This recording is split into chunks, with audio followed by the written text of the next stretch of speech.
All right, so on to the news today. This is breaking news. I don't have a thumbnail for it yet, but this is coming out where a bunch of conservative content makers are having a hit piece put on them, a coordinated hit piece put on them by the New York Times. And they're doing this right before the election to try to silence conservative voices in the last couple weeks beforehand. Now, that could be, because they're getting ready to target YouTube to ask if they're being monetized and if they're still being given as a recommendation to people. And they're going to go after YouTube content creators to try to get them removed, which means I think a big lie is coming from the left. I think a big lie, whether it's a black flag, a false flag, some sort of flag, red flags, something's coming from the left, and they want to take the people that will debunk it offline. So it's not seen as much right before the election. That's my guess. This is from Seth Dillon. New York Times reached out to the Babylon Bee for comment on our quote-unquote election misinformation. And they're using Media Matters, which is this is truly a far-left propaganda website that just makes up things to attack conservatives. They say Media Matters has identified 286 YouTube videos from 30 major content creators between May and August that contained election misinformation, including narratives that have been debunked or not supported with credible evidence. Now, of course, they haven't sent this to CNN, MSNBC, the rest of them. So they're going after the Babylon Bee, and they're going after Benny Johnson. Benny says, I was just informed the New York Times is writing a hit piece on me. So what did I do? And he responded, Ben Shapiro has said that they're going after him. Tucker Carlson has said that they're going after him. Tim Pool has said that they're going after him. So this is a full-on blast to try to write this letter, this story in the New York Times. As you know, Google owns YouTube, and Google is one of the big proponents out there of making sure that the Democrats and leftists win. They've said so on video during the last election that they would not let another 2016 happen. And so we know something like that's going to be happening, right? We know. So I think there's going to be the big lie. There's something that's going to be happening, and they want to try to silence most of the content creators on YouTube because that might be millions and millions of views and millions of people that don't find out the truth before the election. That part of it, that last segment, that last portion I'm saying is just my own personal guess. But why else would you go after them this late in the election? Why wouldn't you go for them earlier, a month ago, 2 months ago, 3 months ago? Because now these channels won't have enough time to respond and get things cleared up and cleaned up before the election. You know, we've roughly got, a week left? And so the New York Times can come out with a story. YouTube and Google will say, oh my goodness, we had no idea. We will act appropriately. Ding all of these guys with, wait for it, a 1 week suspension. Now, why do you get a 1 week suspension? When you go against community service or the community guidelines, terms of service. Did they really go against TOS? No. But YouTube uses it that way. It shuts off all these channels because they say, oh, we were unaware. Thank you for notifying us. They give you a 1 week suspension, which is common anytime you say something that is no-no on YouTube and they decide to give your channel a strike. They strike all these channels. They're silenced for a week. A big, big thing drops. And none of these channels can respond to it. And then people don't have that conversation of why they think it might be BS or a lie. You know this is how the deep state would operate. Before we get started, let's hear from today's sponsor, The Wellness Company. The world feels like it's on edge right now. Tensions over the upcoming election, economic instability, supply chain shortages, and health threats popping up left and right. With talk of a new pandemic on the horizon, if you're waiting for the medical industrial complex to protect you and your family when things go sideways, you're making a huge mistake. You have to take action and be prepared. That's why I want to tell you about the Wellness Company's Contagion Emergency Kit. It's a lifesaver. Put together by real experts like Dr. Peter McCullough, inside you've got medications like ivermectin, hydroxychloroquine, budesonide, and even a nebulizer. These are critical medications to treat respiratory illnesses and so much more, especially heading into flu season. Can you imagine if you need some life-saving medications and the doctors are not willing to treat you or telling you can't have those medications? Don't let anyone play gatekeeper with your health. Just a few clicks and the kit's delivered right to your door. It's peace of mind for you and your loved ones in uncertain times. I have a kit. You can get yours too. Go to twc.health/oddmanout and use code oddmanout to get $30 off and free shipping. That's twc.health/oddmanout, code oddmanout for $30 off and free shipping. Do not wait for the next crisis to hit. Be ready, not reactive. Get your kit today and take control of your health. You'll know you're on the right page when this is the page you see in front of you, guys. go get yourself a kit. I think there's going to probably be a false flag or something else. This is not going to be a smooth transfer of power in either direction. I could see martial law and some other weird things coming into play. I could see some false flags. It's going to be ugly. Make sure you have your water, your food, backup energy, and the medications that are going to support you so you get through this okay. So I would say watch in the next day or two for this New York Times story to drop, and then watch all these content creators get a 1-week suspension right during the week of the election. I imagine Louder with Crowder, Steven Crowder will probably get the same. They're targeting the top 30 content creators. So I see this tells me two things in my personal opinion. Number one, they're probably going to give them all a channel strike and silence them the week before the election.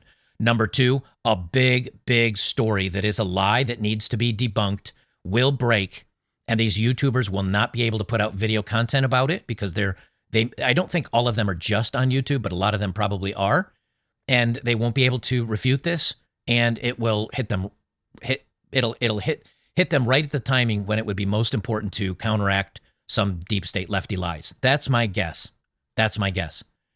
And if you don't believe, you guys have watched long enough. If you don't believe they do something like this, I don't know what to tell you. Because if it does get to be too big, the story's too big to steal, or the election's too big to rig, what are they going to do? Because they're not going to let Trump get in. They're not. I've said this from the beginning. He may win. He may get the most actual votes, but it won't be the most that are tallied. And if it is, they're not going to let him in. I told you this. Something is going to happen. Maybe it's a false flag event, and they're going to blame it on, I don't know, a faction that is somewhat aligned to conservatives or Patriot Front or one of these other weird groups. And then they invoke martial law or something, and then they can't have the proceedings. I don't know, but I think all of us have felt the pall in the air and the heavy weight of everything that's going on. And I think many of us would not be surprised if they went ahead and did something like this. So we'll see what happens here in the New York Times and to these YouTubers in the next couple of days. But I think something will actually come out of this. Also, the other thing I have here is from CNN panelist. So CNN has no problems in calling anybody that is on the side of Trump or a Trump supporter a Nazi. However, if a reporter splashes back because you're perhaps supporting Palestine and he jokes back that he hopes your pager doesn't explode, that is unacceptable. This is how it's going now. Now, I don't know why people watch mainstream media. I can't wait till, well, I can't say I can't wait. I'm looking forward to boomers and, the greatest generation not watching this anymore. We'll put it that way. We probably know why they won't watch legacy media anymore. Father Time. But I'm looking forward to them stopping this stuff. Listen to I wanted you to hear this exchange, because it's okay to call one side a Nazi. But if you call the other side, well, I hope a beeper doesn't explode on you, that is unacceptable, and we must immediately remove you from the air for all time. The other reason why I thought you'd like this is because CNN is absolutely going bonkers, because they're losing credibility and they're losing the message, and they can't handle it anymore. If you don't want to be called Nazis, stop doing. You're called an anti-Semite more than anyone else at this table. Yeah. And people sit there and, no, by me, I never called you an anti-Semite. Okay. I mean, I'm not sitting here saying I'm a supporter of the Palestinians. I'm used to it. Yeah, I hope your beeper doesn't go off. The thing is that you just say I should die. You should not. No, did you just say I should be killed? No, I did not say that. No, I did not say that. Did your guest just say I should be killed on live TV? And here come the lefty clucking chickens to the rescue. This is why you don't go on a show that is hosted by a bunch of clucking chickens, because you can't say anything now. Now they will just talk over you, and they will yell at you, and nothing you say will be relevant. And then they'll say, we have to go to commercial to handle this horrible, awful person. And then that's it. And then you're off the air forever without ever having a chance to even explain your point or defend yourself. Hey, I said I hope guys, let me just stop. You said you hope my beeper doesn't go off. You sound Stop that right now. Of the Palestinians. Hamas? Guys, let me I said stop. Palestinians. Are you? Am I what? No, of course I'm not. Palestinians are not. I apologize. Are you a Ryan, racist, violent person inciting violence against me? Ryan, That's disgusting. that is completely. No, I apologize. That Good is job, Now, for those of you just listening, breaking news. Here's the CNN chyron on the bottom of the page. Trump's closing message: crude, racist, and misogynistic rhetoric. If you don't understand it, this is literally the Democrat Party sitting here yelling at you because you're not doing what they're saying. That's literally what this is. Same thing with the New York Times. Same thing with MSNBC or MSDNC, right? It's the same thing every time. This is what they do. They will silence you and not allow you to explain anything, but it's okay if they call you, I don't know, a group of the worst people to ever be on the planet. CNN, let's have first block say the Muslim guy should be blown I up apologize. on I TV. apologize. Don't I say apologize. then I Wow. apologize. Now this dumbass is sitting here saying, I apologize, I apologize, I apologize.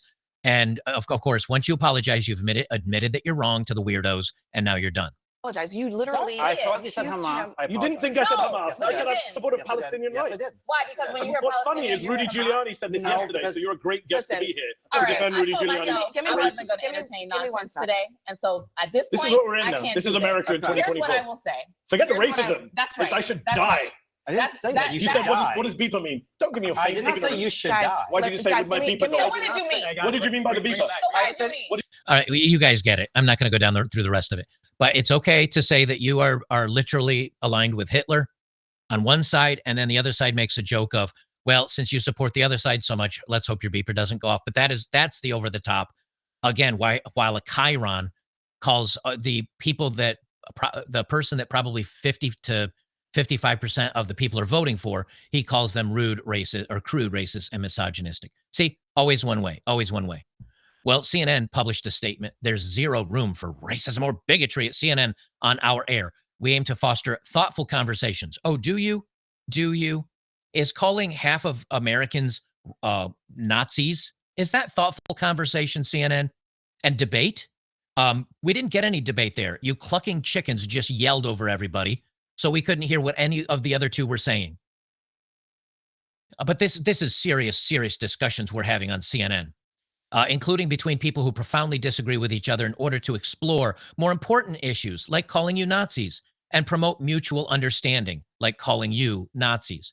But we will not allow guests to be demeaned or for the line of civility to be crossed, like calling you a Nazi.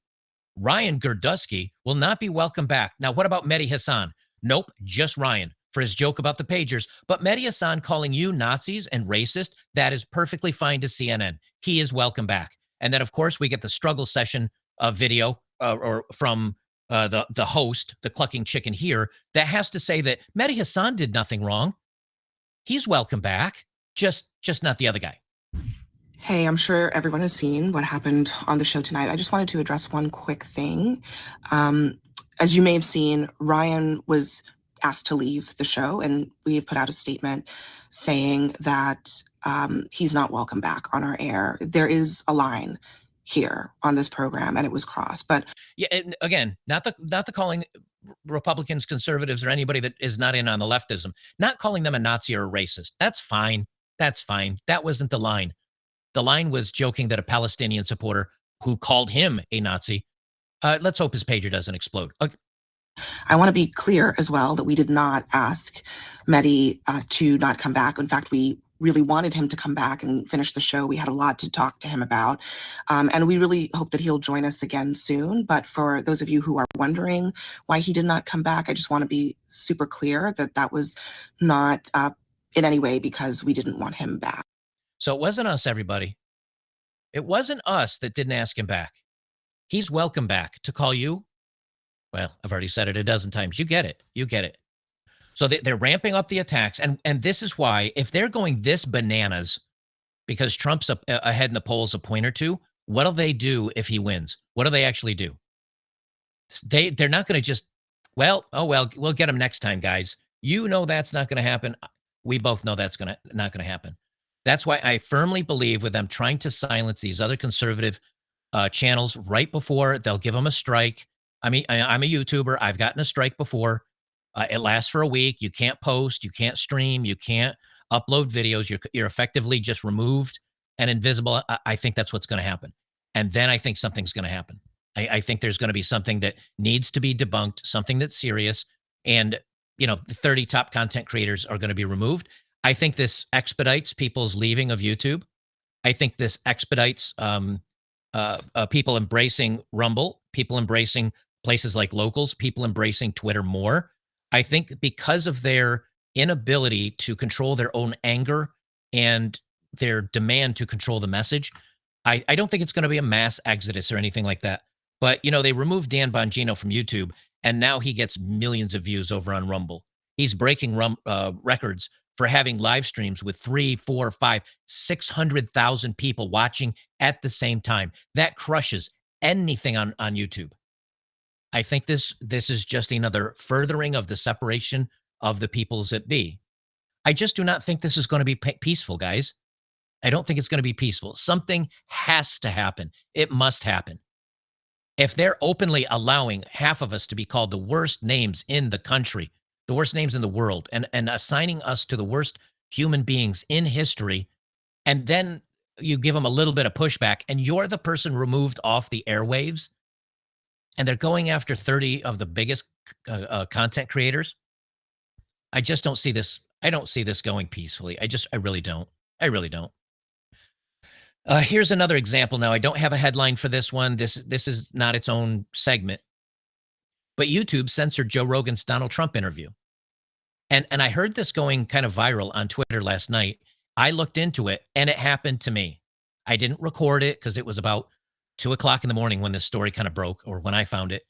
But as you know, like Joe Rogan and Donald Trump did their interview. It had close to 30 million views in the first day and change. And if you went and typed in Joe Rogan, Donald Trump interview, or anything, Rogan Trump interview, Joe, whatever, it didn't pop up. You saw response clips. You saw commentators commentating on it. You saw little shorts of it. You didn't see the actual interview. You had to go to Joe Rogan's page, like search for Joe Rogan, then go to his page, and then find where it was posted. Here you can see, let me pause this here.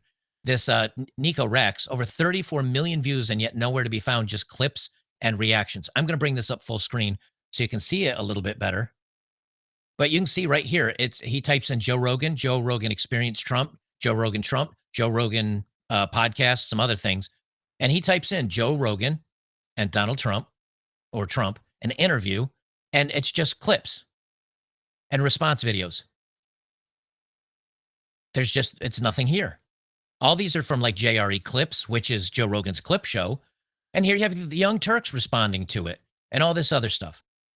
So you couldn't even find his video. And I tested it, and it was true. It worked out the same way for me. It did the same thing for me. And then they supposedly fixed it because there was, I guess, a brigade against the video. They say former President Donald Trump's highly anticipated 3-hour interview with Joe Rogan generated controversy among some supporters of the Republican presidential candidate who have accused YouTube of censoring it.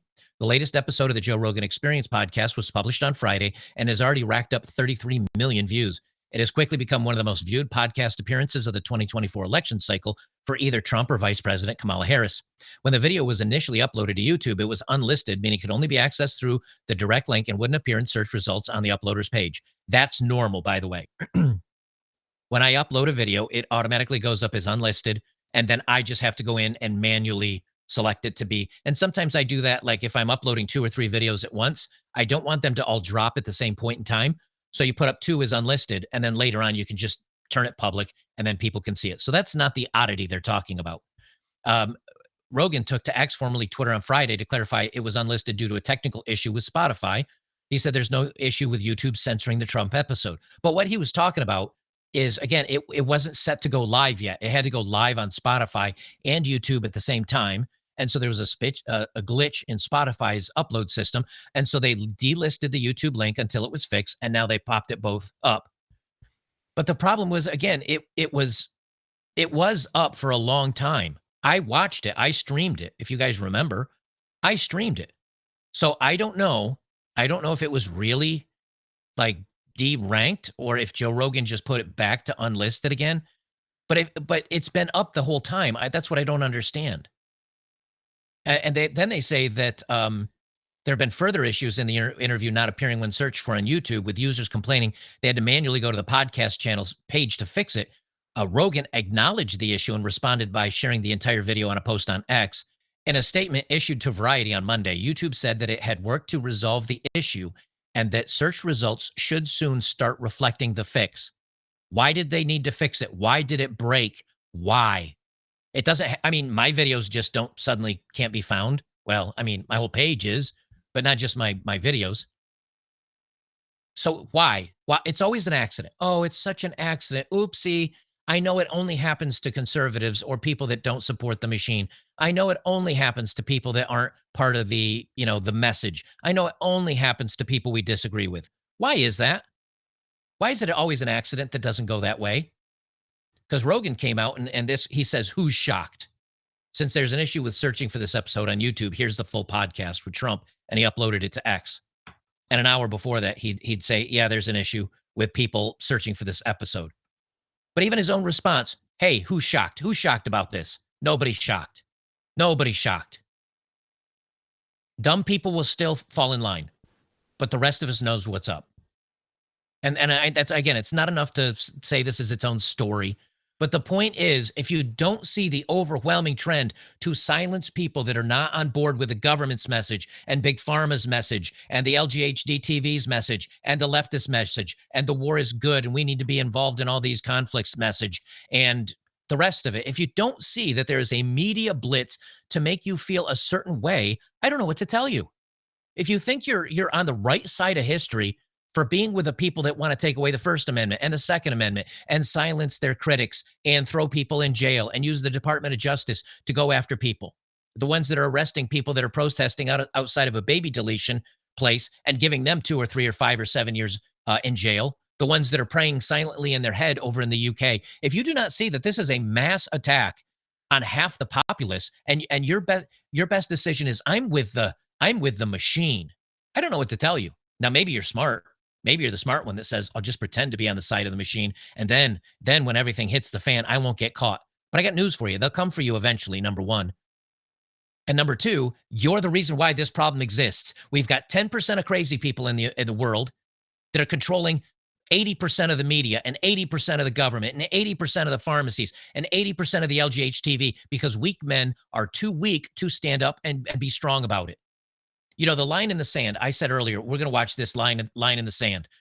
One of the things that James O'Keefe was saying about the line in the sand is I was meeting border guards that were watching kids being trafficked across the border. And he's like, aren't you going to do anything? And they're like, I got a family to feed. So your job, your income is more important in your mind and feeding your family, which is important, I get. It's okay to sit there and watch the fentanyl and the children being trafficked over the border, and you go home and sleep at night just fine because you got your paycheck and you can continue your life as is. That's why we're here, right here. Weak men, bad times. And then the strong men that speak out against this, that push back, they want to silence. And then there's people that are like, yeah, that's the side I want to be on. Get your shit straight, man. Get it straight. You're the ones that are dragging us straight into hell. Thank you.